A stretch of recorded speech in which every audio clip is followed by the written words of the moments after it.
Listo. Gracias, Jirel. Buenas tardes a todos. Como todo, hay un principio y un fin, y estamos llegando al final de este diplomado en Derecho Probatorio. Cuando les dije todo tiene un principio y un fin, me acordé de hace muchos años en que, estando mal de salud, renuncié a la presidencia del tribunal y había un ambiente especial y algo dije que, como todo lo finito, un día caeré, pero caeré como los árboles, de pie. Los árboles mueren de pie. Y el reportero que no me quería, dijo: el magistrado al despedirse dijo que, como todos los pinitos, un día caerá. Sí, ya les dirá el nivel de instrucción que tenía este reportero, que todo lo finito concluye un día. Y así nuestro diplomado está concluyendo hoy, con un tema, con un título sugerente. Hacemos la presentación, Jirel, que no me gustó, y yo propongo otro título, porque aquí lo que nos proponen, el anterior, por favor, lo que nos proponen es reconstrucción del sistema probatorio. Vamos a suspender la proyección, Jirel, y luego regresamos. Reconstrucción del sistema probatorio. Y yo preguntaría, ¿cuál sistema probatorio? ¿Hay un sistema probatorio o un sistema de pruebas? Me parece que no. Hay muchos sistemas probatorios, o cuando menos dos sistemas probatorios: el sistema de la prueba legal y el sistema de la prueba libre o libertad de prueba. ¿Vamos a reconstruir alguno de estos dos sistemas?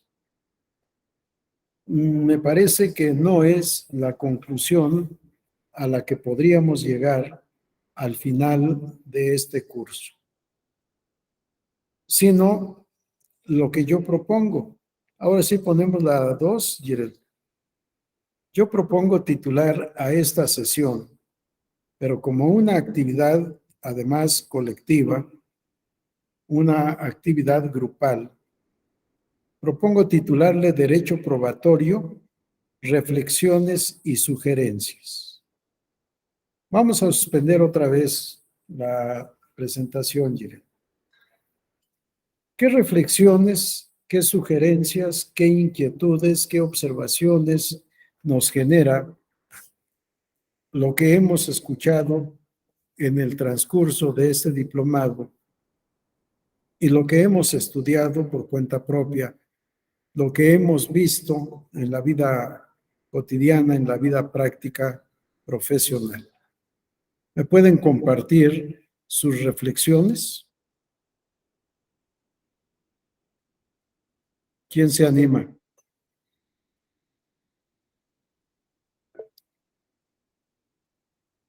Adelante, Alfredo. Gracias, doctor. Buenas tardes nuevamente a Buenas ustedes, a tardes. todos los que nos acompañan, compañeros de este diplomado. Pues bueno, alguna reflexión en cuanto a este diplomado, y lo veo desde la óptica de su servidor como abogado postulante. Creo que nos ayuda a pensar y definir bien en diversos juicios, ya sea civil, ya sea laboral o incluso penal, el tipo de pruebas que vamos a presentar. Si son pruebas directas, indirectas, pruebas lícitas, ilícitas, dependiendo pues de la materia. En materia penal sí habla mucho sobre todo ya en la etapa intermedia, cuando se hace el ofrecimiento de pruebas, dice uno, voy a ofrecer la prueba de avances tecnológicos en no sé, algunos mensajes de WhatsApp, la cual se obtuvo de manera lícita. Es decir, en este tipo de materias sí se va argumentando si es lícita o si es ilícita, ¿no? Pero en las demás materias, como abogado postulante, pues no, ofrecemos la testimonial, la confesional, la pericial, sí, pero creo que este diplomado hoy sí, al menos en lo personal, me sirvió para reflexionar el tipo de pruebas que uno puede ofrecer, ¿sí? Incluso, sobre todo, para la parte contraria, ¿no? Cómo poder objetar su prueba, cómo argumentarle al juez de la causa que está conociendo, decir que la prueba de mi contraparte es una prueba ilícita, o incluso hacerle mención al juez en el sistema, los sistemas probatorios o las tasas, las tasas de prueba, ¿sí? De alguna manera creo que puede influir en las decisiones de los jueces, y creo que este curso fue lo que me ha dejado de enseñanza, doctor. Gracias, Alfredo. ¿Alguien más que quiera dar su opinión, sus observaciones? No tanto del curso, sino del derecho probatorio, que Alfredo lo abordó, por supuesto, pero vamos a ver qué reflexiones nos ha generado esta materia. Daniel, adelante. Buenas tardes a todas, a todos, doctor. Buenas Bueno, tardes. la verdad es que ha sido un diplomado en el cual yo tenía muchas expectativas, porque tenía muchas ganas de tomarlo, y la verdad es que me siento muy satisfecho con los aprendizajes que nos han compartido. Yo estoy en el Tribunal Electoral y proyecto resoluciones. Y en ese sentido, el tema probatorio pues es de extrema importancia conocerlo desde la forma que nos lo mostraron, porque cuando estamos acá como autoridad de repente damos por hecho muchas cosas al momento de argumentar, en el sentido de la utilización de la prueba inclusive. Entonces, hubo algunas circunstancias que compartieron algunos ponentes, algunos maestros, usted también, respecto de esta argumentación para poder sostener las resoluciones, que sean congruentes, que sean lo más cercano posible a la veracidad, con las pruebas obviamente que se ponen a la consideración del juez, pero también de otras circunstancias donde busca el propio juzgador allegarse a información para poder darle sentido a su resolución. Entonces, yo estoy muy contento y muy satisfecho con lo que hasta el día de hoy nos han compartido. Muchas gracias. Gracias, Daniel. ¿Alguien más? Adelante, Sujei. Hola, doctor. Buenas tardes a todos y a todas. En inicio, una disculpa por tener apagada mi cámara, pero tengo ahí un problemita con mi conexión y siento que si la prendo en este momento voy a estar escuchando entrecortada la clase y prefiero por este momento mantenerla así. Bueno, ahorita que el compañero Daniel nos compartía su reflexión, yo siento que también voy encaminado un poco a esa situación de la argumentación, porque creo que a mí estas reflexiones en este curso que me mantienen todavía como que con la intención de seguir aprendiendo y de seguir actualizándome. Yo, bueno, creo que los que estudiamos Derecho en algún punto nos queda claro que pues esto es algo de estudiar siempre, de mantenernos actualizados, de mantenernos vigentes en leyes, en reformas, en todo lo que pudiera pues suceder en el entorno jurídico, ¿no? Pero de mi parte lo que me queda es, bueno, de inicio también la importancia de saber ofrecer pruebas, de saber que sí, que no nos puede servir, cuidar esa parte de qué prueba es lícita, qué prueba es ilícita, pero más allá de eso también creo que es importante saber argumentarlo, porque creo que podemos estar frente a una prueba magnífica que nos puede servir mucho en nuestro caso, pero si no tenemos esa, digamos, facilidad para argumentar, para decirle al juzgador por qué sí nos sirve, por qué es importante no desecharla, o todas estas cuestiones que fuimos viendo durante el curso, pues yo creo que estaríamos pues nosotros mismos echando a perder nuestra prueba, ¿no? Y caso contrario, que tuviéramos una prueba que definitivamente no nos va a servir, pero nosotros quisiéramos, no sé, tal vez intentar ofrecerla, pues también conocer por qué sí podríamos y por qué no. Entonces, yo creo que esa es la parte con la que yo he venido trabajando, con la que me he, digamos, enfocado durante todas estas sesiones. Y más allá de que quizá todavía queda por ahí la situación de la calificación, de la valoración, que para mí todavía es como que un tanto, ¿cómo decirlo?, difícil entender cuándo se califica y cuándo se valora, a pesar de que, por ejemplo, en la calificación en su momento lo pregunté y sí me quedó claro que la calificación puede darse en cualquier momento del proceso, pero la parte de distinción entre valoración y calificación todavía me queda como por ahí una pequeña duda de cuál sería la diferenciación. Pero independientemente de esta parte, creo que la parte argumentativa es la que yo me enfocaría para seguir reflexionando sobre el tema probatorio. Muchas gracias. Gracias, Sujei. Dices dos cosas que me parecen muy importantes, aparte de todo lo demás, por supuesto. Estudiar. Estoy estudiando. Decía Couture que el derecho se aprende estudiando y se ejerce pensando. Yo diría que el derecho se aprende estudiando y pensando y se ejerce pensando y estudiando. Sí, no podemos disociar esos dos elementos.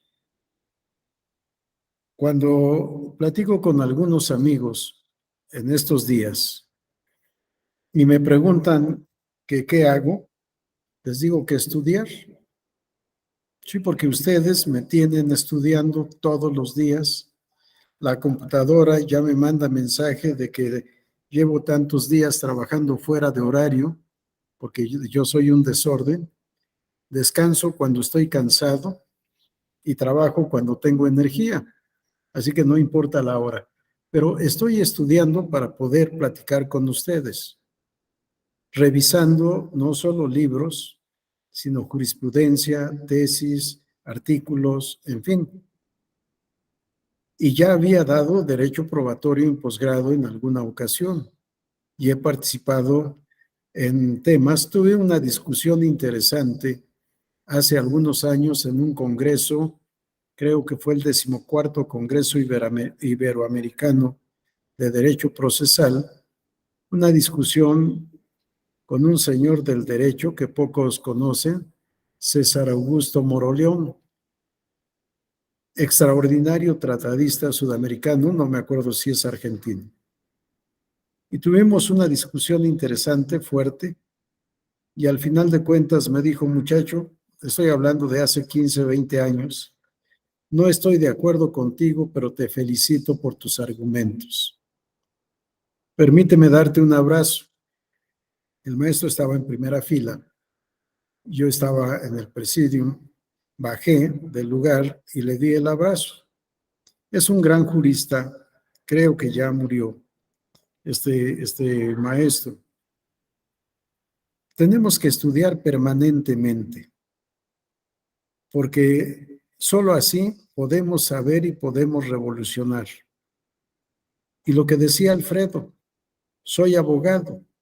El abogado es hacedor del derecho, es revolucionario del derecho, siempre pensando para crear algo, por supuesto lícito, ético, para defender el interés de sus clientes. Y por supuesto, en el otro aspecto, para cotizarse mejor. Sí, porque hay abogados que creo que cobran 3,000 pesos por un divorcio. Sí, jamás llevaría yo un asunto por 3,000 pesos. Buscaría la manera de obtenerlos lícitamente también, pero sin tener que hacer una demanda. O lo que dice Daniel, estoy en el tribunal y desde aquí tengo que analizar. Sí, el análisis que tiene que hacer el juzgador y el auxiliar del juzgador tiene que ser un análisis cuidadoso. Sí, permanentemente tenemos que estar estudiando para poder entender mejor las cosas. Esto yo lo entendí, lo aprendí de don Raúl Ortiz Urquidi. Un día, siendo yo profesor, llegué a la Facultad de Derecho, al Seminario de Derecho Civil, pasé a saludar al maestro, era algo que yo hacía de manera cotidiana, pero me encontré cerrado el privado. Me dijo la secretaria que ahí estaba el maestro, toqué la puerta, me asomé, una vez que el maestro me dijo que pasara, y lo vi leyendo. Le pregunté, maestro, ¿qué hace usted? Y me dijo, preparando la clase. Y yo, todavía inexperto, le dije, maestro, no me diga que don Raúl Ortiz Urquidi prepara la clase antes de ir al salón. Me dijo, Flavio, los profesores tenemos que preparar la clase todos los días. Por mucho que sepas, es necesario volver a leer. O confirma uno lo que ya sabe, o ante una nueva lectura, encuentras una interpretación diferente y aprendes más. Pero en el peor de los casos, si no preparas la clase, aunque sepas todo, algo se te puede olvidar. Y esa para mí fue una lección de vida, estudiar permanentemente. Y es lo que trato de hacer siempre, por eso mi propuesta, reflexiones y sugerencias. Si pensar lo que estamos viendo, oyendo, cuestionar y sugerir. Sí, el derecho, yo creo que el derecho nunca se aprende, por mucho que seamos especialistas en una materia, siempre hay algo que aprender de otros autores, de otros estudiosos de la materia. Y traigo algunos temas de reflexión que quiero que compartamos todos. Si alguien más tiene algo que decir, adelante. Si no, perdón, y algo que decías también, Sujei, lo de calificación y evaluación. Es algo que yo he introducido, lo de la calificación, porque de evaluación habla todo el mundo, de la calificación nadie habla. Y si recuerdan, en una de las láminas puse calificación, clasificación, evaluación. Sí, porque todavía no sé en dónde ubicar entre la clasificación de los elementos de prueba y la evaluación de las pruebas. ¿En dónde dejo la calificación? ¿Y en qué consiste la calificación? Sí, es algo en lo que tengo que pensar y probablemente algo en lo que tenga que escribir, por breve que sea, para poder explicar mejor este tema que por primera vez en mi vida la expongo. Y vaya que ya llevo varias décadas en la actividad y sin embargo hay esta primera vez en este tema que tengo que estudiar, que tengo que reflexionar para poder ofrecer algo más en otro curso. ¿Alguien más quiere decir algo? Bien, si nadie más se anima, vamos a la siguiente lámina, Jirel, por favor.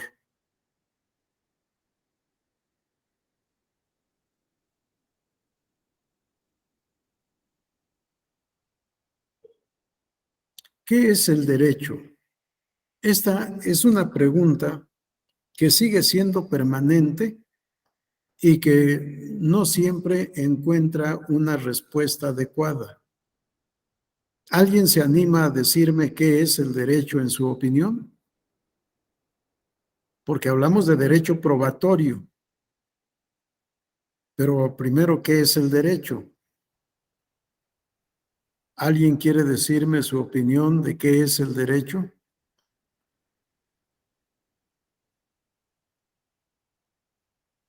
Nadie se arriesga. Casi siempre que hablamos de derecho, decimos conjunto de normas jurídicas. Y el derecho es mucho más que normas jurídicas. Vamos a la siguiente diapositiva, por favor, Jirel. Esta reflexión que yo he citado con mucha frecuencia en su primer renglón de don Luis Recasens Siches, y que hasta ahora que expuse este tema con ustedes, encontré la cita literal que yo había buscado durante mucho tiempo y no había encontrado. Una norma jurídica es un pedazo de vida humana objetivada. Sir Luis Recasens Sitges dice, el derecho objetivo es vida humana objetivada o vida humana normativada. Sea cual fuere el origen concreto, consuetudinario, legislativo, reglamentario, judicial, etcétera, una norma jurídica encarna un tipo de acción humana que después de haber sido vivida o pensada por el sujeto o los sujetos que la produjeron, deja un rastro o queda en el recuerdo como un plan que se convierte en pauta normativa apoyada por el poder jurídico, es decir, por el Estado. Lo que importa subrayar aquí es que la norma jurídica es vida humana objetivada. Sí, norma jurídica es vida humana objetivada. Porque siendo así, resultará claro que para comprenderla cabalmente, debemos analizarla desde el punto de vista de la índole y de la estructura humana. Las reglas jurídicas constituyen ciertamente normas sociales de un determinado tipo, de un tipo diferente, por ejemplo, de las reglas del trato social, pero son objetivaciones de determinados actos jurídicos. Para mí, esto es un dato muy importante. Siempre he dicho, y no es cosa mía, por supuesto, sino que está escrito en muchas obras, el derecho es producto humano, el derecho es producto cultural, el derecho es producto de la sociedad o producto social. De ahí las expresiones ubi societas ibi jus. Donde hay sociedad, hay derecho. Y al revés, ubi jus ibi societas. Donde hay derecho, hay sociedad. No hay sociedad sin sistema normativo, con independencia de en dónde esté ese sistema normativo, en la ley, en la costumbre, en documentos o solo en la conducta social vinculante jurídicamente, si no importa. Pero siempre habrá normas jurídicas que rijan la vida de la comunidad. Es el ser humano, el ente social, como decía Aristóteles, el zoon politikon, el que crea el derecho. Y Aristóteles nos decía también, el hombre, el ser humano, es zoon politikon porque vive siempre en sociedad. Solo los dioses pueden vivir aislados, así como viven aisladas las bestias. Y eso, quién sabe, porque viven también en manadas, viven en comunidad. El hombre siempre vive en sociedad y para esa convivencia requiere de normas jurídicas, aparte de los otros tipos de normas que existen para la convivencia social.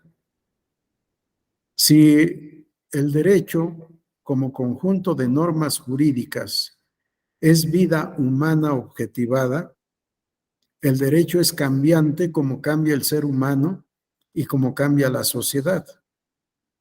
De ahí que hablar de una reconstrucción del sistema probatorio no me parece adecuado.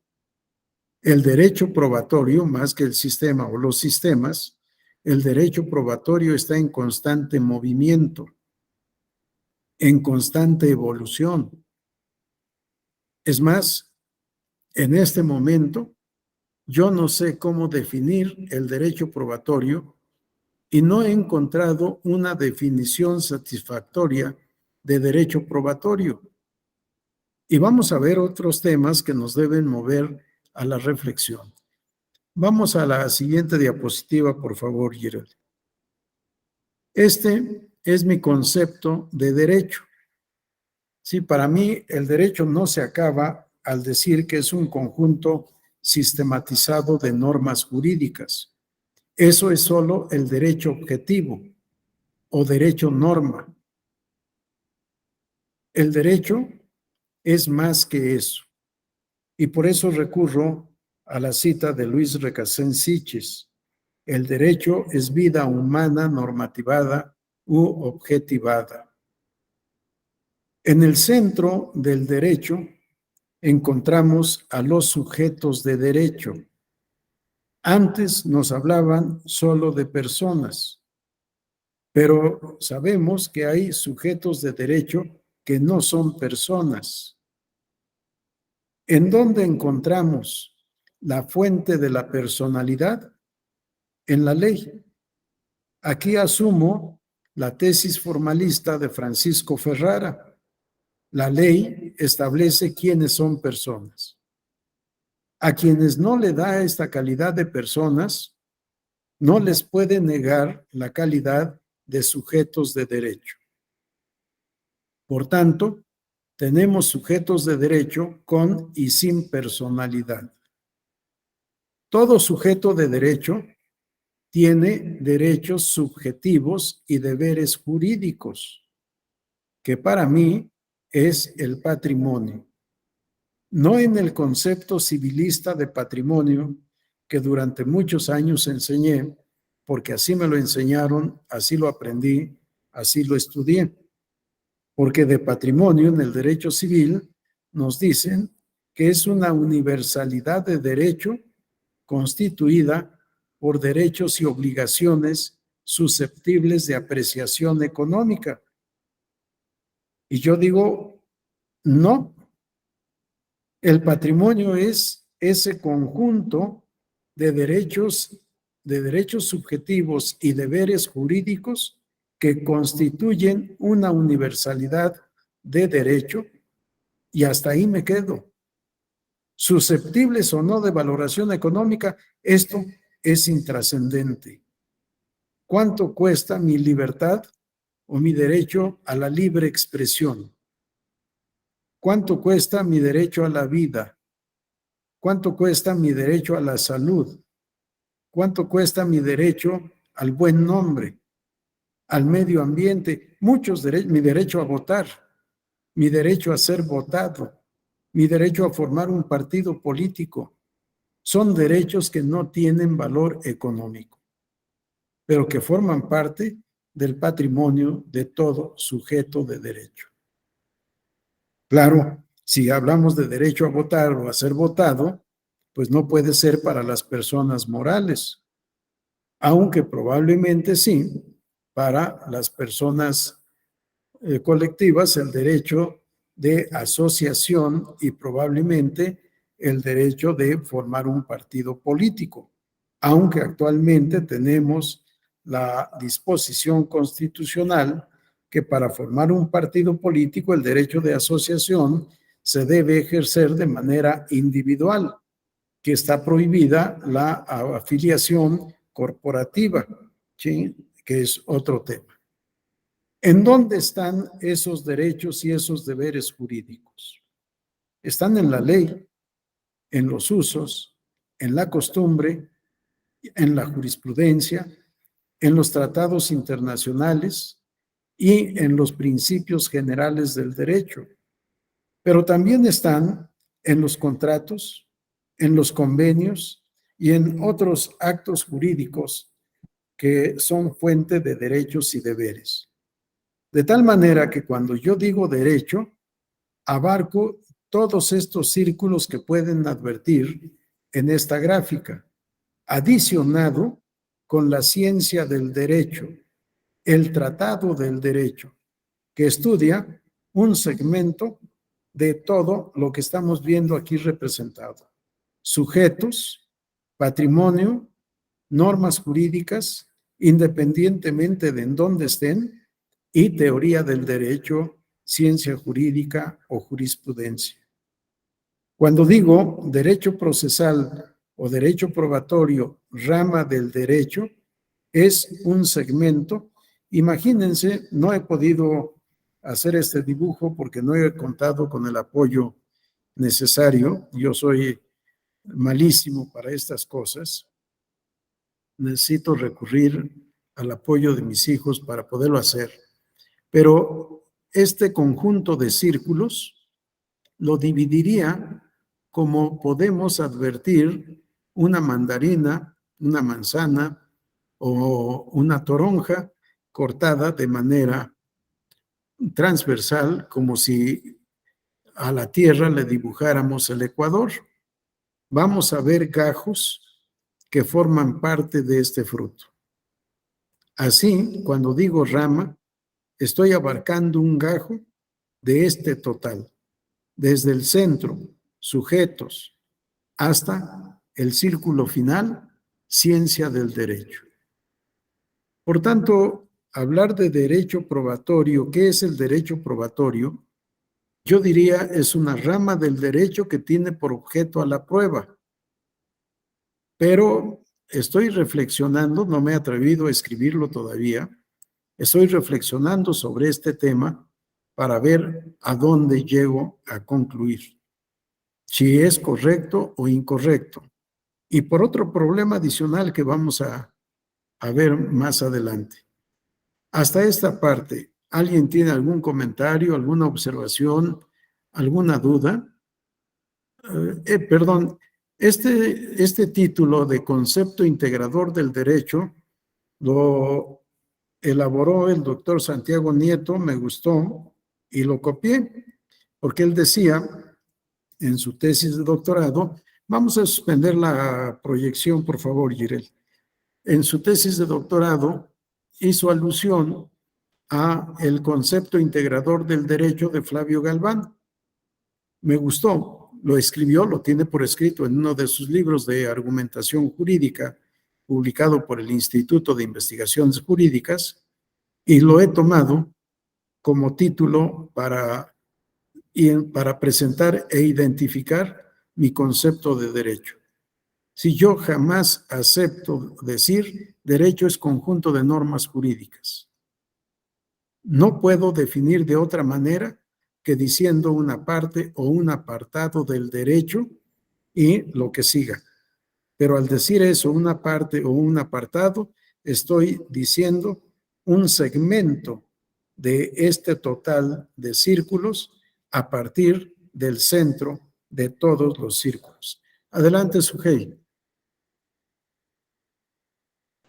Sí, maestro, lo que pasa, bueno, es que estaba pensando bien cómo formular mi pregunta, porque Sí. ahorita que nos mencionaba respecto a que, por ejemplo, los derechos no cuestan en esencia propia. Yo recuerdo que en alguna otra sesión, que no fue en este diplomado, pero se debatía, ¿no? Que a veces propiamente los derechos sí no deben ser, digamos, no deben tener un valor económico, pero creo que muchas veces en la vida real o en la práctica, pues sí recaemos sobre un sustento económico. O sea, no sé bien cómo formular mi pregunta, por eso había bajado la mano, pero pues dentro de la reflexión en la que estamos en este momento, pues sería más o menos esa mi pregunta, o sea, ¿cómo muchas veces es posible que tengamos el derecho pleno a la salud, a la educación, al medio ambiente sano,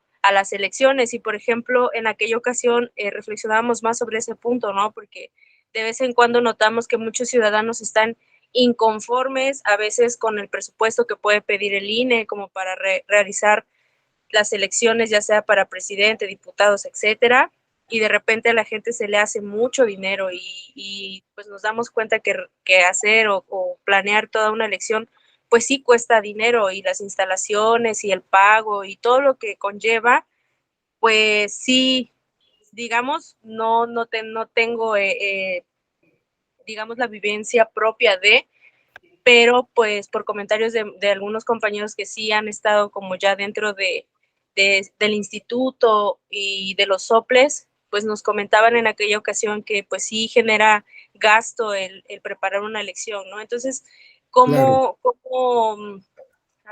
No sé, es que cómo podemos ir como concientizando a la sociedad o nosotros mismos cómo podemos irnos concientizando para darnos cuenta que sí tenemos ese derecho y que sí es algo propio de la persona, pero también entender que en la realidad pues sí cuestan. Claro. Bueno, son varios temas.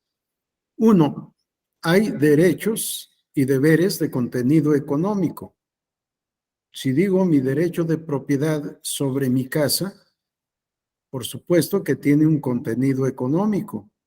La casa tiene un valor en el mercado. Hacemos un avalúo y sabemos cuánto cuesta. Si digo mi derecho al buen nombre, no tiene precio.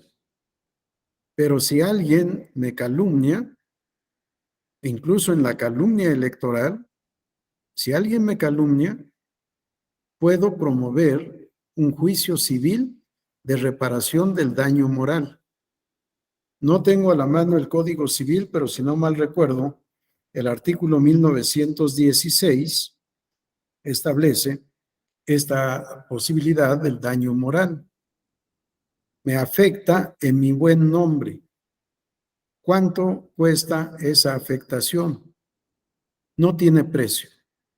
Sin embargo, demando la indemnización por el daño moral.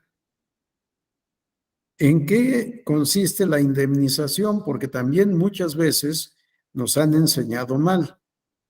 Indemnización viene de indemne. Indemne es sin daño. Indemnizar es dejar sin daño. Quizá pueda pedir que con la misma publicidad que me calumniaron, con esa misma publicidad, hagan la aclaración de que lo que dijeron fue mentira. Y con eso me dé por satisfecho. Pero puede ser también que les diga, el daño moral que me ocasionaron solo se puede reparar pagando tal cantidad de pesos. Y vean cómo, más que en el derecho mexicano, en el derecho anglosajón, el daño moral se paga y se paga fuerte. En el ambiente artístico, que es en donde vemos las mayores cantidades, por el divorcio, por la reparación del daño moral, ¿cuánto se debe dar? O ya que hablo de divorcio, en México, ahora se tiene que dar una compensación a la cónyuge que se ha dedicado toda la vida al cuidado del hogar. ¿Cuánto cuesta el hecho de que no haya podido desempeñarse de manera profesional por dedicarse al cuidado del hogar? En compensación, mínimo el 50% del patrimonio que han podido constituir en la familia a través de los años.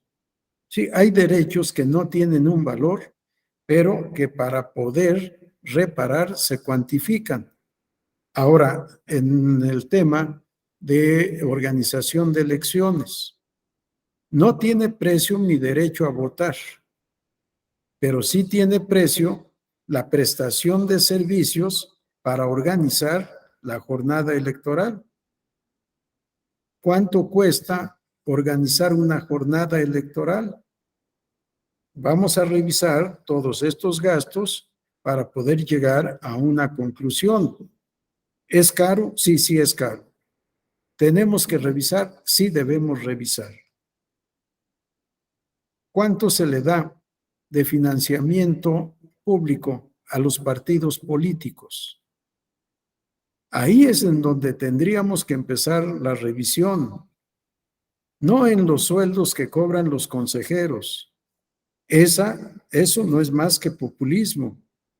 Si me dieran casa, vestido, servicio en la casa, si me pagaran la luz, el agua, el teléfono, la ropa, si me pagan todo, pues yo diría, denme un salario mínimo y me doy por satisfecho.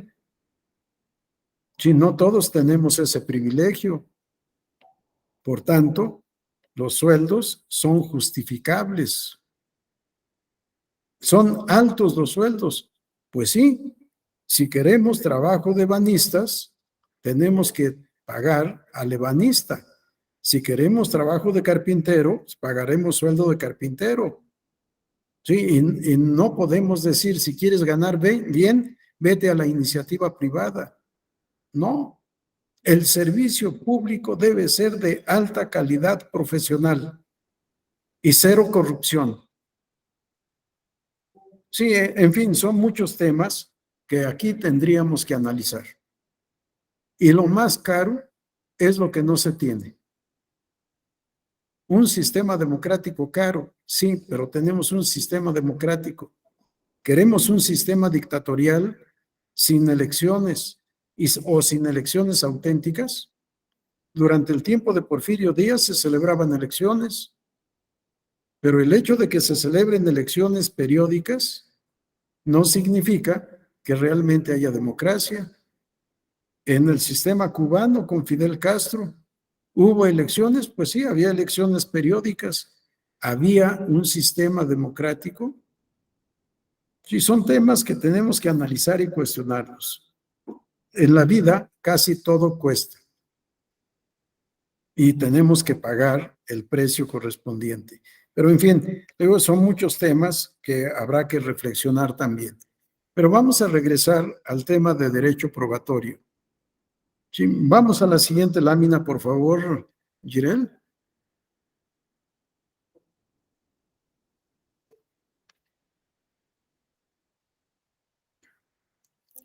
Aquí mi primer tema, ¿cómo se define el derecho probatorio? Ya les di una propuesta que no me satisface. Apartado o rama del derecho que tiene por objeto a la prueba. ¿Y en dónde vamos a ubicar al derecho probatorio? El derecho lo clasificamos tradicionalmente en derecho público, en derecho privado y en derecho social. ¿En dónde quedará el derecho? ¿En el público, en el privado o en el derecho probatorio? ¿En el público, en el privado o en el social? Al derecho público, para nuestros efectos y para lo que nos interesa, pues lo podemos clasificar en derecho sustantivo y derecho adjetivo. El derecho adjetivo lo podemos clasificar en derecho procesal y derecho procedimental. ¿En dónde ubicaremos al derecho probatorio? ¿En el derecho sustantivo, en el derecho procesal o en el derecho adjetivo? Perdón, derecho procedimental. No sé en dónde ubicar al derecho probatorio. Vamos a la siguiente lámina, por favor, Jirel.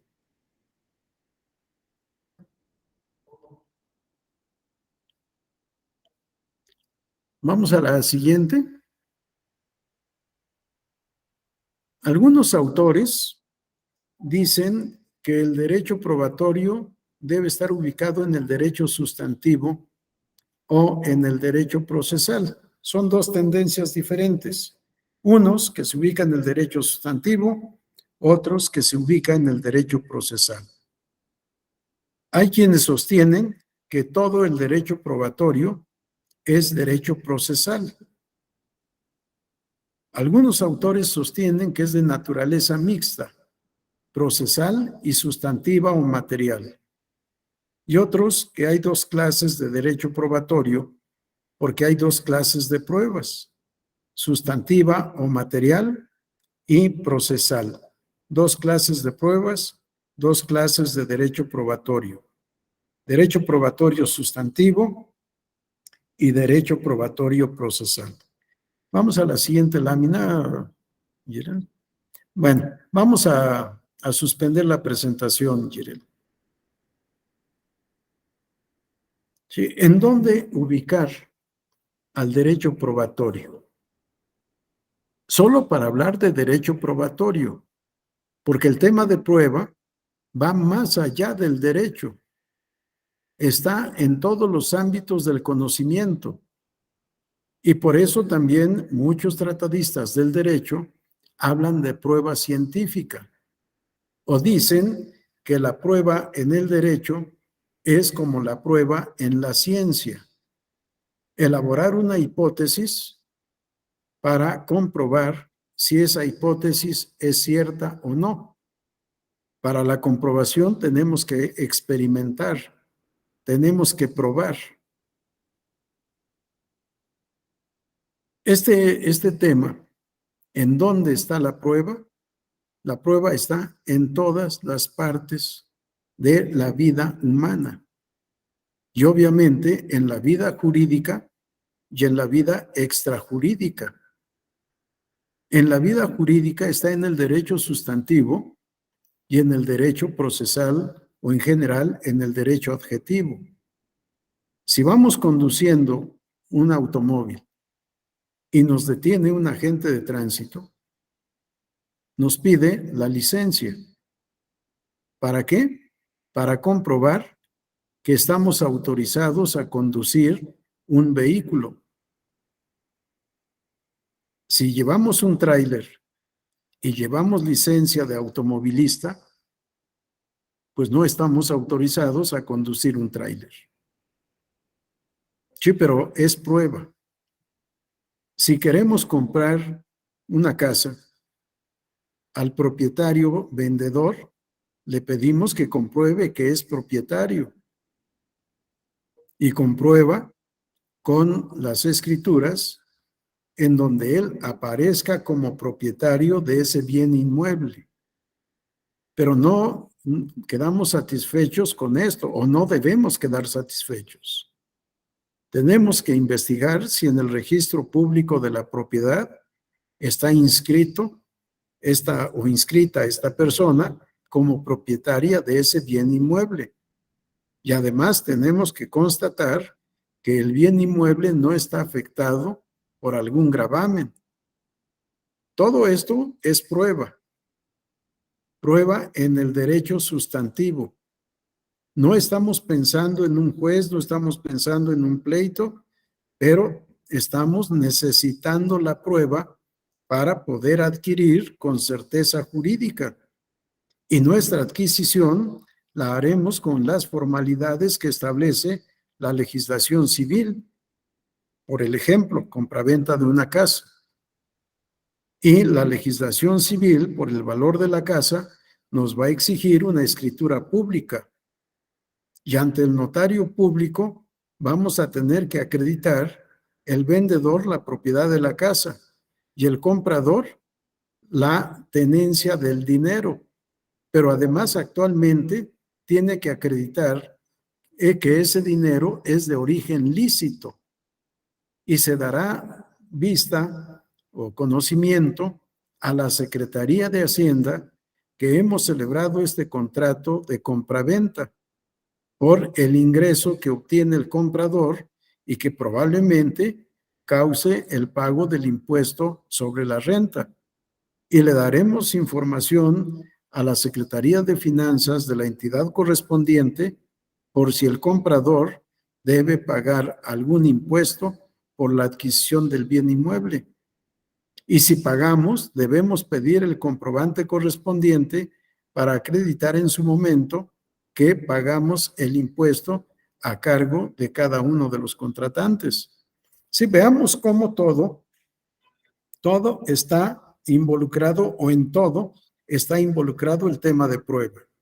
Y solo estamos hablando en el mundo del derecho. Sí, entonces la prueba está en el derecho sustantivo o en el derecho adjetivo, o en las dos partes. Si está en las dos partes, ¿podemos hablar de una unidad de derecho probatorio o debemos hablar de dos ramas distintas del derecho probatorio? Derecho probatorio sustantivo y derecho probatorio adjetivo.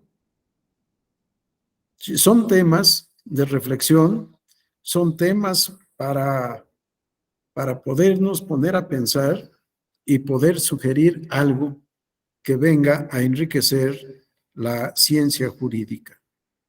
Yo, insisto, todavía no sé a dónde ubicar el derecho probatorio y si sustentar la idea de que solo hay un derecho probatorio o bien que hay dos derechos probatorios, uno sustantivo y el otro adjetivo. El sustantivo puede ser fundamentalmente como requisito de validez. Pudiera ser si los actos jurídicos son válidos. Pero aquí entraríamos al tema de la prueba o de la formalidad como requisito de existencia o elemento de validez, como elemento de existencia del acto jurídico o como requisito de validez del acto jurídico, caso en el cual estaremos hablando de solemnidad o de formalidad. Y entonces hablamos de la forma como un elemento o requisito para la existencia o validez del acto jurídico. Hablamos, en este caso, de la forma como elemento esencial. El requisito de forma ad solemnitatem se dice en la doctrina para la existencia o validez del acto jurídico, o simplemente para comprobar la existencia y los términos en que se celebró el acto jurídico, y decimos de la forma ad probationem. Si compro un automóvil, de acuerdo a la legislación civil, no requiero formalidad alguna, pero ¿cómo demuestro que soy dueño del automóvil? Tengo que pedir la factura o el endoso de la factura. Y volvemos al tema de prueba. Sí, y siempre estaremos con estos temas. Porto un arma. Tengo autorización de la autoridad competente para portar el arma. El arma la adquirí lícitamente. Tengo que demostrar la propiedad. Hay un principio jurídico de que la posesión de las cosas muebles hacen presumir la propiedad para el que la posee. Sí, pero en un momento determinado no es suficiente esa presunción, sino que tenemos que acreditar con los documentos correspondientes que efectivamente somos propietarios del bien que poseemos, aparte de poseer a título de propietario. En fin, ¿en dónde ubicar el derecho probatorio? Todavía yo no lo sé. Están ahí expuestas las tesis de los autores distintos que se han dedicado al estudio de la materia. No hay un acuerdo todavía en este tema. Tenemos, en lo que presenté, cuando menos 4 tesis diferentes. ¿Cuál es la correcta? Les confieso que no sé y seguiré estudiando para ver si llego a alguna conclusión. Bien, ¿algún comentario? ¿Alguna observación? ¿No? Seguimos a la otra lámina, por favor, Jirel.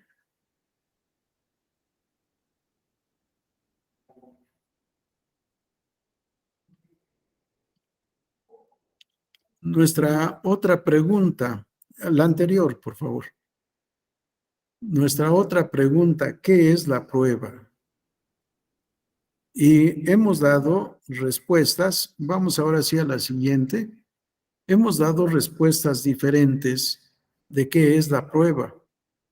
Dijimos en alguna de nuestras pláticas, la prueba es acto jurídico. La prueba es instrumento o elemento o medio, objetivo o subjetivo. Es también argumento o razonamiento. Es procedimiento. Es efecto o consecuencia. Suspendemos, por favor, la presentación, Jirel. Esto que he presentado no nos permite tener un concepto unitario de prueba. ¿Qué es la prueba? Una pregunta que se ha formulado y repetido durante mucho tiempo y que difícilmente podemos llegar a una respuesta única. En la propuesta que hago, presento distintas facetas, distintos aspectos, distinta naturaleza jurídica. La prueba es razonamiento. La prueba debe ser razonamiento también. Debe ser argumento jurídico. Con esta prueba, yo demuestro que tengo la razón y expondremos esas razones de facto y de jure, de derecho y de hecho, de por qué con ese elemento probatorio demuestro lo que quiero demostrar. Es razonamiento, pero al mismo tiempo es acto jurídico. No debemos olvidar que el acto jurídico es la manifestación de la voluntad con la intención de crear consecuencias de derecho sancionada por una norma jurídica. Manifestación de voluntad, intención de crear consecuencias de derecho y la sanción normativa. Que una norma jurídica apruebe la intención que tengo al manifestar mi voluntad. El ofrecimiento de pruebas es un acto jurídico. La aportación de las pruebas es un acto jurídico. La petición al tribunal para que requiera que las pruebas que yo ofrezco y que no tengo a mi alcance sean aportadas por el tenedor de la prueba es un acto jurídico. El requerimiento que haga el tribunal para que esas pruebas se aporten al juicio es un acto jurídico. La recepción de las pruebas por el tribunal es acto jurídico. La admisión de las pruebas es un acto jurídico. La orden de preparar el desahogo de la prueba, acto jurídico. En fin, todo esto que estoy relatando es procedimiento probatorio, ofrecimiento, aportación, recepción, admisión, preparación, desahogo y valoración. Es procedimiento jurídico dentro de un proceso jurisdiccional. Pero al mismo tiempo es elemento de prueba, es un elemento objetivo o subjetivo. Si ofrezco un documento, es una cosa. Si ofrezco un testigo, es una persona. Por tanto, persona prueba y cosa prueba. O algunos autores dicen, esta no es la prueba, sino la fuente de la prueba. La prueba es el testimonio. La prueba es el contenido del documento. El contenido es la fuente de la prueba, el testigo es la fuente de la prueba, el perito es fuente de la prueba y la prueba es su dictamen. En el caso del perito. En el caso del testigo es el testimonio. En el caso de la confesión, la fuente de la prueba es la parte que confiesa sobre hechos propios. Y la confesión debe ser única y exclusivamente sobre hechos propios. Así que, ¿qué es la prueba? Aquí tenemos distintas respuestas y todas acertadas. Y finalmente la prueba es convencimiento.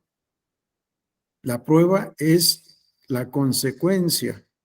Por eso la cita que he hecho muchas veces de la definición gramatical, la definición que nos da el diccionario de la Real Academia Española de la Lengua.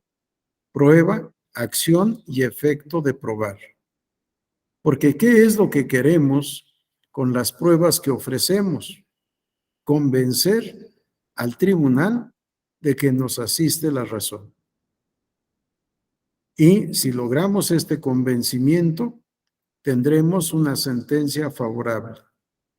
Si no logramos este convencimiento, la sentencia no será favorable a nuestro interés.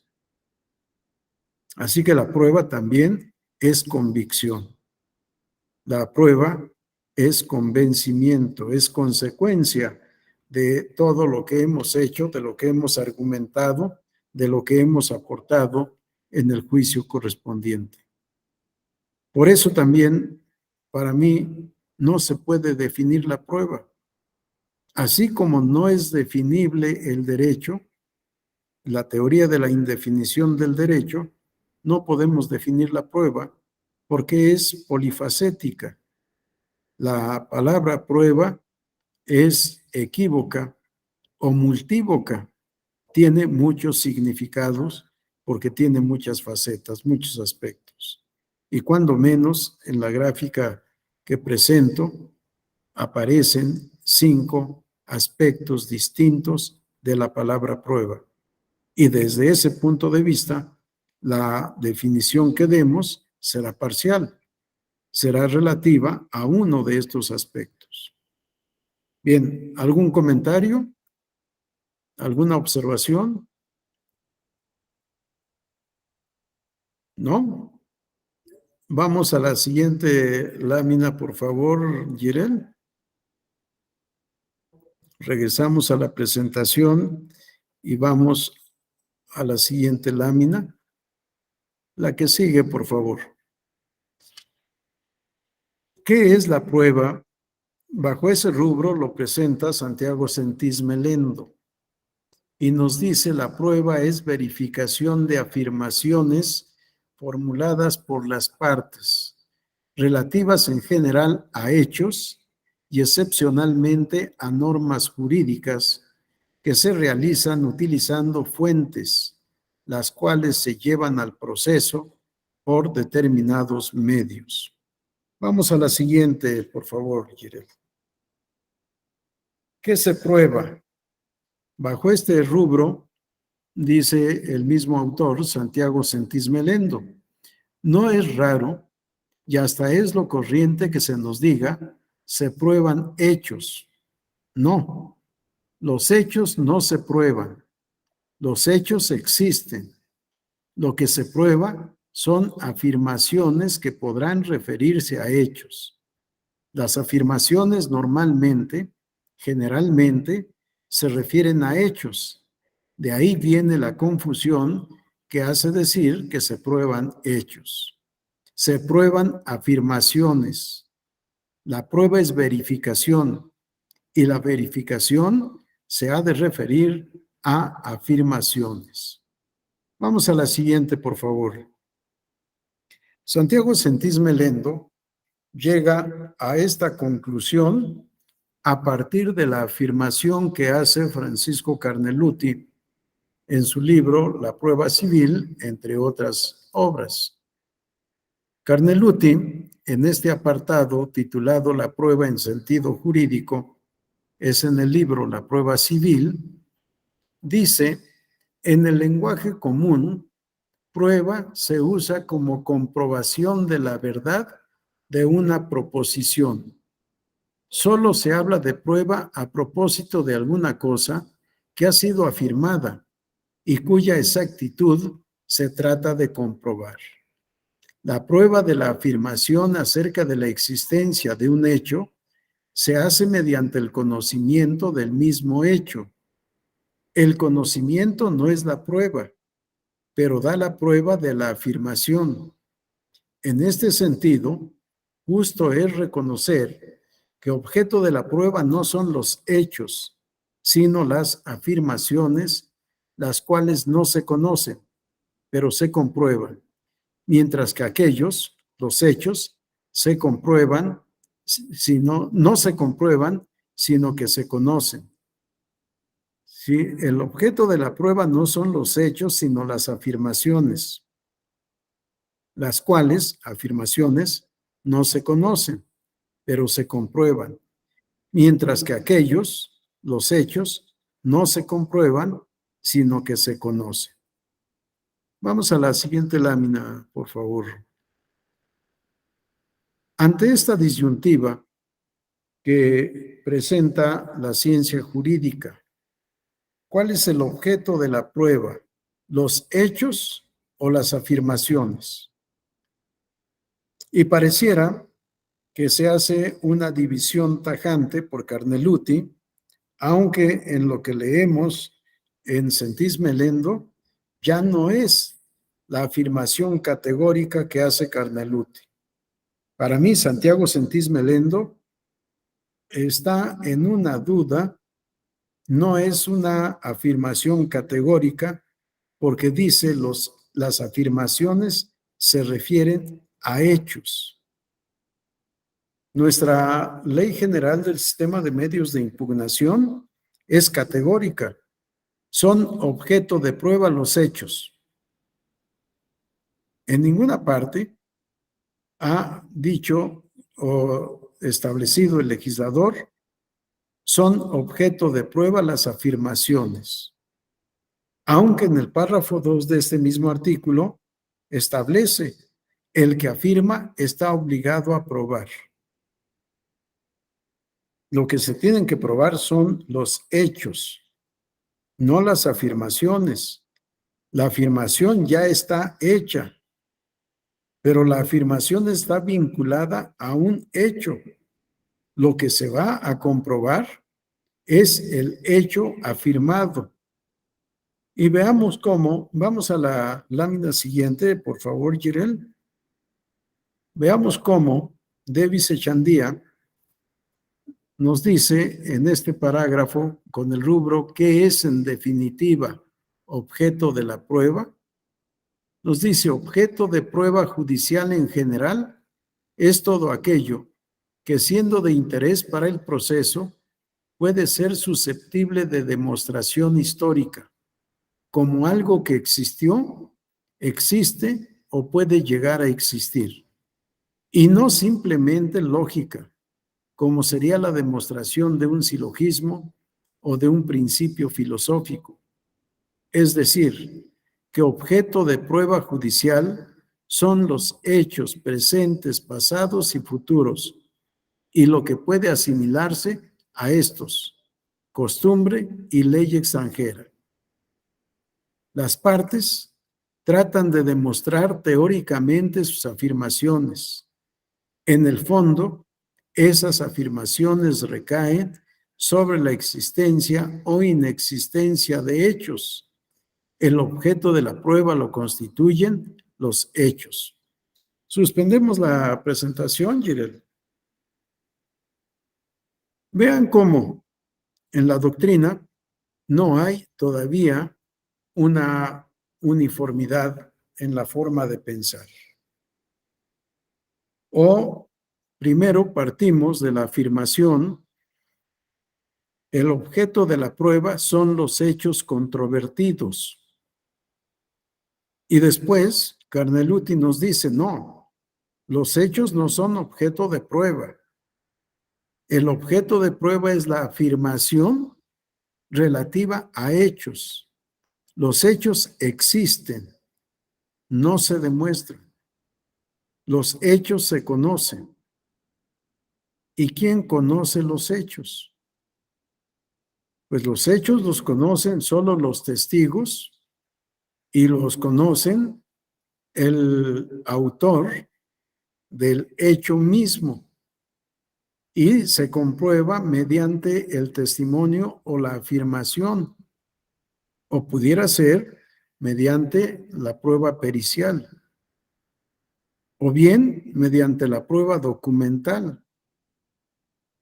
¿Cuál es el hecho? Lo contenido en el documento correspondiente. Por supuesto, estos hechos son motivo de afirmación o de negación. De ahí la controversia. Uno que afirma y otro que niega. Si no hubiera controversia, no habría juicio. Afirmamos y negamos, sí, pero como dice Davis Echandía en la última cita, toda afirmación o toda negación está vinculada a un hecho. ¿Qué es lo que vamos a demostrar? Los hechos. ¿Con qué? Con los elementos de prueba, sean subjetivos u objetivos, sean cosas o personas. Durante algún tiempo, yo sostuve también, como lo hacía Carneluti, de que las afirmaciones son objeto de prueba. Pero no son afirmaciones abstractas.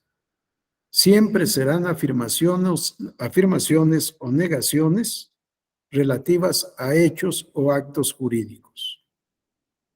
Si no mal recuerdo, en este diplomado les dije, cuando hablamos de hechos, hablamos de hecho jurídico lato sensu, que comprende al acto jurídico y al hecho jurídico en sentido estricto. Sí, no es necesario estar repitiendo permanentemente hecho jurídico en sentido amplio. Así es como lo entendemos, así es como se debe entender, que involucra actos jurídicos y hechos jurídicos en sentido estricto. ¿Qué es el objeto de prueba? Los hechos controvertidos, afirmados o negados por las partes en el juicio correspondiente. Pero no solo los hechos, también el derecho es objeto de prueba. A los autores que he consultado nos dicen es objeto de prueba el derecho consuetudinario y el derecho extranjero. Y yo agrego el derecho jurisprudencial. No basta con citar una tesis de jurisprudencia en la demanda. Tenemos que demostrar que existe. ¿Y cómo demostramos que existe? Citando todos los datos de identificación de esa tesis de jurisprudencia.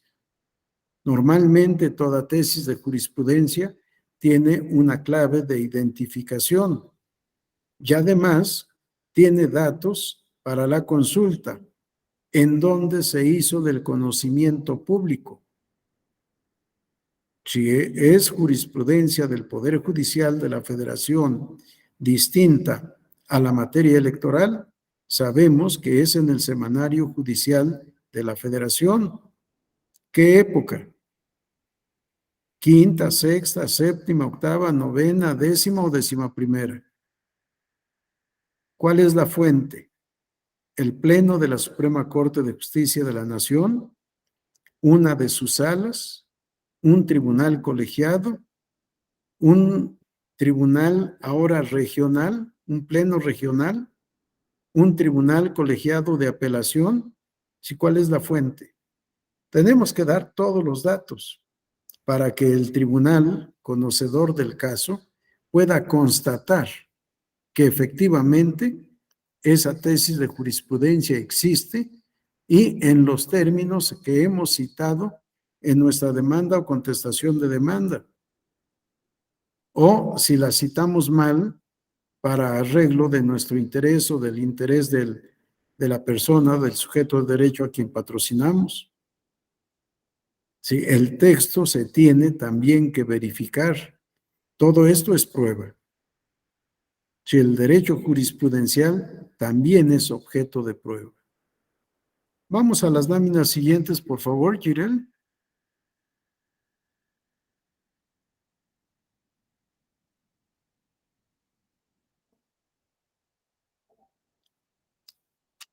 La que sigue, por favor.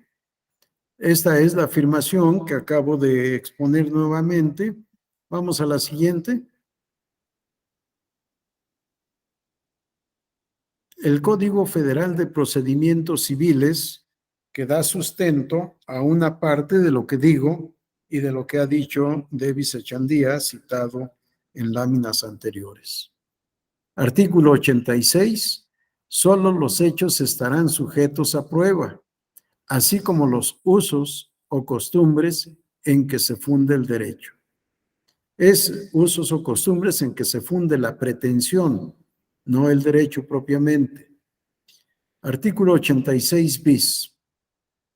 El tribunal aplicará el derecho extranjero tal como lo harían los jueces o tribunales del Estado cuyo derecho resultare aplicable, sin perjuicio de que las partes puedan alegar la existencia y contenido del derecho extranjero. Para informarse del texto, vigencia, sentido y alcance del derecho extranjero, el tribunal podrá valerse de informes oficiales al respecto, lo que podrá solicitar al Servicio Exterior Mexicano, así como disponer y admitir las diligencias probatorias que considere necesarias o que ofrezcan las partes. Vamos a la lámina siguiente, por favor. Y aquí tenemos la cita de la Convención Interamericana sobre Prueba e Información acerca del Derecho Extranjero, que fue adoptada en Montevideo, Uruguay, el 8 de mayo de 1979, suscrita por México el 3 de agosto de 1982, aprobada por la Cámara de Senadores publicada la aprobación del decreto el 13 de enero de 1983, publicada la convención en el Diario Oficial el 29 de abril de 1983. Este convenio y lo que hemos leído en el precepto, los preceptos anteriores, implican una verdadera prueba pericial. Regresamos a la lámina anterior, por favor, Jirel. Es una auténtica prueba pericial, porque no solo se nos ha de informar el texto de la ley, sino si ese texto está vigente, pero además sentido y alcance del derecho extranjero, es decir, en el país de origen, cómo se ha interpretado por los tribunales la norma jurídica o las normas jurídicas del derecho extranjero que está invocando. ¿Cuál es el sentido jurisprudencial de esas normas y cuál es el sentido doctrinario de esas normas? Todo esto está contenido en la convención que he citado en la lámina que sigue. Hay reglas para poder demostrar, primero, que el derecho extranjero existe. Segundo, que ese derecho está vigente. Y tercero, cómo lo han interpretado los tribunales competentes para aplicar ese derecho y cómo lo ha interpretado la doctrina del país de origen. Es una auténtica prueba pericial del derecho por peritos del derecho. Vamos a la lámina siguiente, por favor, Jirel. ¿A la que sigue? Bien, regresamos o más bien suspendemos la presentación, por favor. Comentarios que quieran hacer. Son temas que ya habíamos desarrollado en el transcurso, pero que nos deben mover a la reflexión. Que no nos digan que solo los hechos son objeto de prueba, que el derecho no, porque esta es la afirmación constante que escuchamos y es una falsedad. El derecho consuetudinario, el derecho jurisprudencial y el derecho extranjero, cuando resulte aplicable, son objeto de prueba. Y el derecho extranjero normativo, o también el consuetudinario, son objeto de prueba pericial. No solo se trata de que nos digan si efectivamente ese derecho existe, cuándo se publicó oficialmente y que está vigente, sino cómo se ha aplicado. ¿Qué es lo que han dicho los tribunales competentes para su aplicación? ¿Y qué es lo que dice la doctrina de ese país sobre esa normativa? Esto, en la práctica, creo que nunca lo hemos hecho. O nunca se ha hecho. Yo he tenido poca práctica en materia civil y en materia familiar. Y sin embargo, en el tema de adopción de menores y de adopción internacional o de adopción por extranjeros, es pertinente, es necesaria la cita del derecho extranjero. Vamos a permitir que se adopte a un menor de edad que se va a trasladar al país de origen de los adoptantes. ¿Qué régimen jurídico para la adopción rige en ese país? ¿Cuáles son los derechos y deberes de los padres o del padre adoptante? ¿Puede ser adoptado solo por uno o puede ser adoptado por dos? Puede ser adoptado por dos unidos en concubinato o en matrimonio. ¿Se acepta el matrimonio entre personas del mismo sexo o tiene que ser pareja heterosexual? En fin, muchos temas de algo tan sencillo que parece ser la adopción de menores mexicanos por personas extranjeras. Y hay un tratado internacional sobre adopción. Sí, pero tenemos que conocer y saber el sentido y alcance de ese derecho extranjero. En materia electoral, parece que todavía no aplica el derecho extranjero. Pero, ¿quién sabe? Aquí los menores de edad, con la autorización de quienes ejercen la patria potestad o la tutela, pueden participar en la materia electoral y en especial en la propaganda electoral. Un menor de edad, no mexicano, sino extranjero, ¿podrá participar en estos temas? Para que pueda participar, ¿es suficiente con tener la autorización de sus representantes legales? ¿O habrá que analizar el derecho del país de origen para saber si como menor de edad puede o no participar en propaganda electoral? Sí, es un tema que no hemos explorado. Quizá es un tema que no se ha presentado en la práctica todavía, pero pudiera ser que se presente. En el caso de los menores de edad de comunidades indígenas, los niños de estas comunidades indígenas pueden participar en la propaganda electoral de la misma manera que los que no son de comunidades indígenas. Nunca nos hemos puesto a pensar sobre este tema y, por supuesto, hemos visto a un famosísimo menor de edad me parece que el grupo Cora, participando en propaganda electoral y en propaganda política. Sí, hay muchos temas que en materia de derecho demostrable, objeto de prueba, tenemos que incursionar. Y ahora con el derecho de los migrantes residentes en el extranjero, tenemos que pensar también si los candidatos en México pueden hacer propaganda en el extranjero. ¿Cuáles son los límites? ¿Qué es lo permitido o qué es lo que está prohibido? Candidato migrante, representante de los migrantes.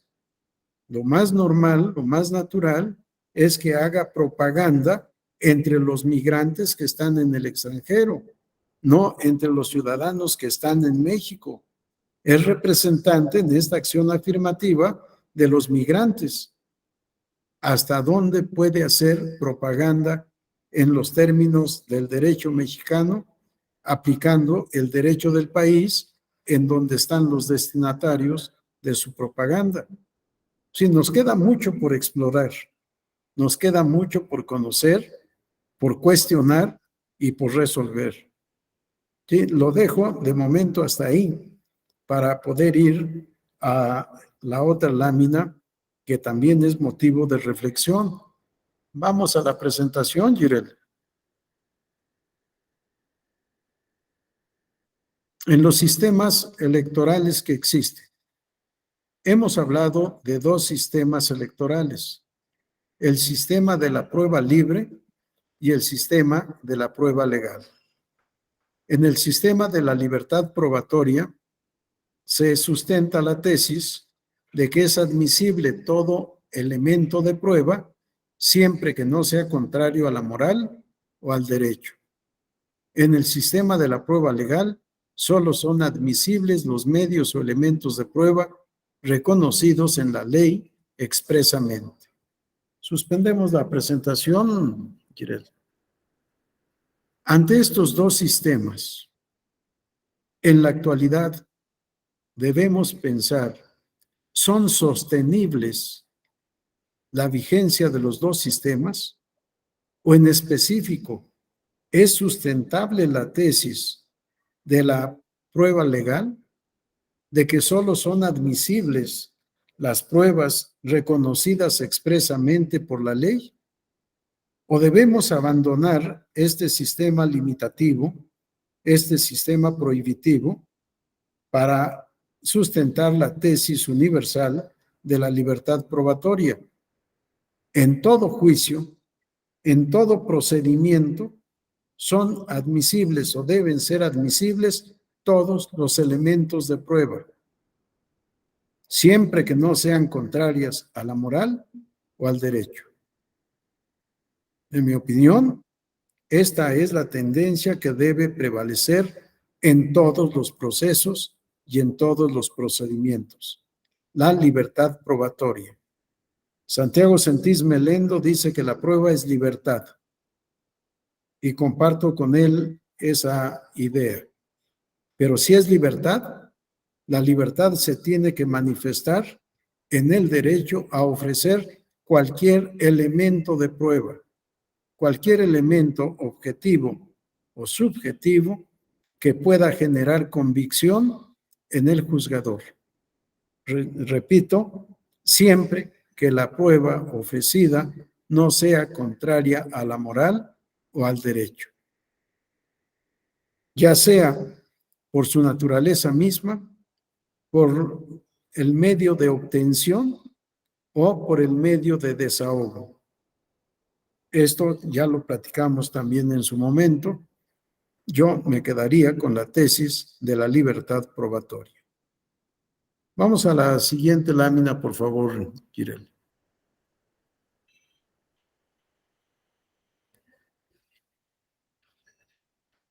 Creo que esta es la última de las láminas que elaboré para la sesión de hoy. En el derecho probatorio jurisdiccional, ya estoy haciendo aquí la clasificación de los dos derechos, derecho probatorio jurisdiccional y derecho probatorio sustantivo. No hablo de derecho probatorio judicial porque tenemos tribunales que no forman parte del Poder Judicial, lo hemos dicho en muchas ocasiones. Por tanto, hablo de la función del Estado consistente en resolver litigios mediante la aplicación del derecho. Y esta no es otra sino la función jurisdiccional del Estado.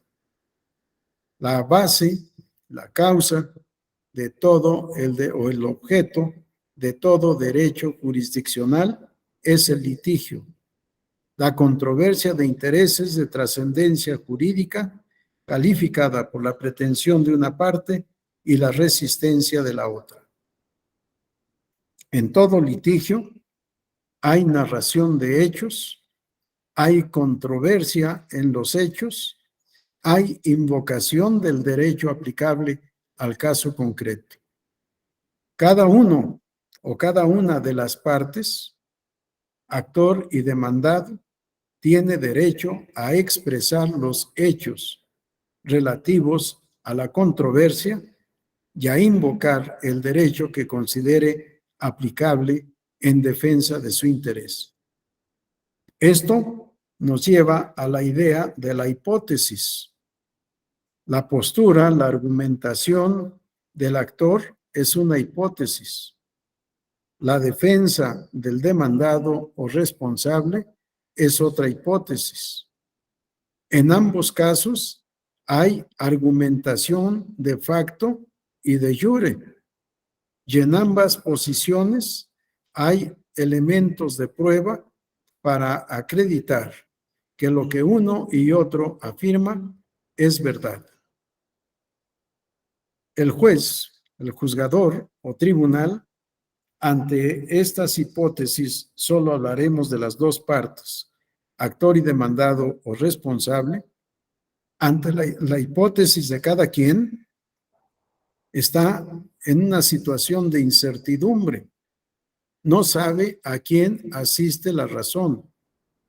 Dice Eduardo Couture que la demanda debe ser el proyecto de sentencia que quiera el actor y la contestación de demanda debe ser el proyecto de sentencia que quiera el demandado. Y para mí tiene razón.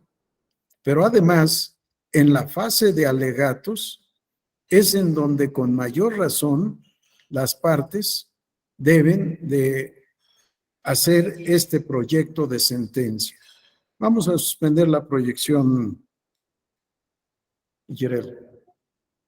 En los alegatos, si entendiéramos bien lo que son los alegatos, no haríamos lo que normalmente hacemos. Y por alegatos reproduzco en todos sus términos mi demanda presentada en este juicio. Y por alegatos reitero literalmente o pido que tengas por repetida literalmente mi contestación a la demanda. No, esos no son alegatos.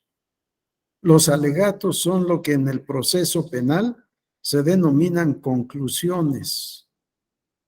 ¿Sí? A partir de todo lo que está en el expediente, formulo, actor, mis conclusiones, obviamente a mi favor. Ahí es en donde debe estar el proyecto de sentencia que quiera el actor para su interés. Hacer un estudio de todo el expediente, hacer un análisis y valoración de todas las pruebas para decirle, tribunal, me asiste la razón por todo esto. Y viene la argumentación. Y el responsable o demandado tiene que hacer exactamente lo mismo. Presentar su sugerencia, su hipótesis como proyecto de sentencia. En algún caso en el que me tocó asesorar, no oficialmente, no me acuerdo si el Ministerio Público o la contraparte nos acusó de estar usurpando la función del tribunal al formular conclusiones. Y ante la vista que se nos dio, le dijimos al tribunal, justamente las conclusiones son lícitamente el proyecto de sentencia que nosotros pensamos debes dictar, tribunal, después de haber analizado el caso concreto. No estamos analizando solo mi demanda. Estoy analizando todo el contexto de las actuaciones de este juicio y concluyo que me asiste la razón por todo lo que dije en mis conclusiones. ¿Sí? No estoy usurpando, estoy haciendo lo que en derecho me corresponde. Si te presentara el proyecto de sentencia, sería lícito. ¿Por qué? Porque esa es mi conclusión jurídica. Que no estemos acostumbrados a esta práctica es otro problema. Y que desaprovechemos en la práctica esta oportunidad es otro problema. ¿Qué es lo que queremos? Convencer al tribunal de que nos asiste la razón. El tribunal está en la incertidumbre ante estas hipótesis de cada una de las partes. A él le toca analizar todo lo argumentado por las partes. Le toca valorar las pruebas, todas, para poderlas calificar o descalificar. Estas pruebas son idóneas, estas pruebas no son idóneas. No las tomo en cuenta por esto, esto y esto. Siempre argumentar, siempre motivar y fundamentar cada una de las determinaciones que se van tomando en el transcurso de la sentencia, porque la sentencia tiene muchas determinaciones que concluyen en muchos casos diciendo le asiste la razón al actor o por lo expuesto se revoca o se anula el acto o resolución impugnado. Eso es otra cosa. Es la conclusión final, pero hay determinaciones y conclusiones en el transcurso de la elaboración de la sentencia. La prueba Finalmente, tiene como finalidad convencer al tribunal. Convencer de que nos asiste la razón, de que hemos dicho la verdad. Y el tribunal tiene, por supuesto, facultades para mejor proveer o para mejor resolver. Son expresiones sinónimas. Sin romper el principio de igualdad procesal y sin olvidar el principio de la carga de la prueba. ¿A quién corresponde la carga de la prueba? Es regla que el que afirma está obligado a probar. Y sin embargo, en la actualidad, teniendo en cuenta que el acceso a la impartición de justicia es un derecho humano, el tribunal tiene facultades probatorias para ordenar el desahogo de diligencias probatorias que no se hayan llevado a cabo, porque no ofrecieron las partes, pero que el tribunal considera que es indispensable para poder dictar una sentencia justa, apegada a derecho, o bien el perfeccionamiento de pruebas. No tiene límites propiamente dichas, expresadas en la ley, la facultad del tribunal para mejor proveer o mejor resolver, siempre que no rompa los principios de equilibrio procesal, de igualdad procesal y del derecho de contradictorio que tengan las partes. Ese derecho de contradictorio de poder objetar la autenticidad de la prueba o la veracidad de su contenido o la idoneidad de la prueba inclusive. Que el derecho de las partes de manifestar lo que consideren pertinente también en esa materia, en la materia probatoria. Bien, ¿algún comentario? ¿Alguna observación? ¿Alguna duda? ¿Verdad que hay muchos temas para la reflexión, para el estudio, para llegar a conclusiones?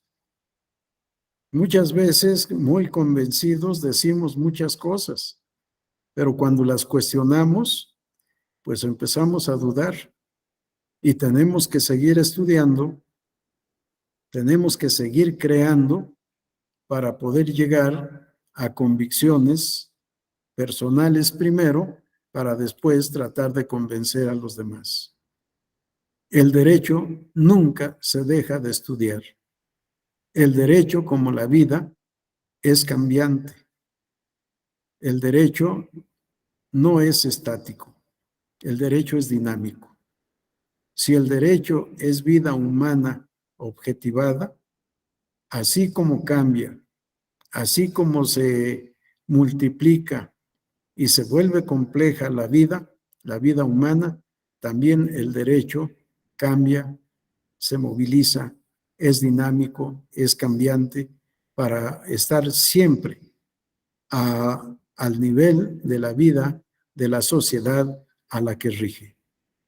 Las normas, aunque escritas hace 200 años o hace 100 años, el tiempo que haya transcurrido, sigue siendo aplicable y debe ser interpretable, no por los operadores jurídicos, no me gusta la palabra, sino por quienes tienen que aplicar ese sistema normativo que fue escrito.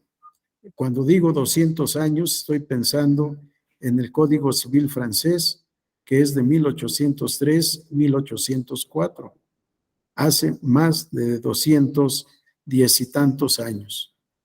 O cuando digo 100 años, pienso en nuestra Constitución, que fue expedida, publicada oficialmente el 5 de febrero de 1917, más de 100 años.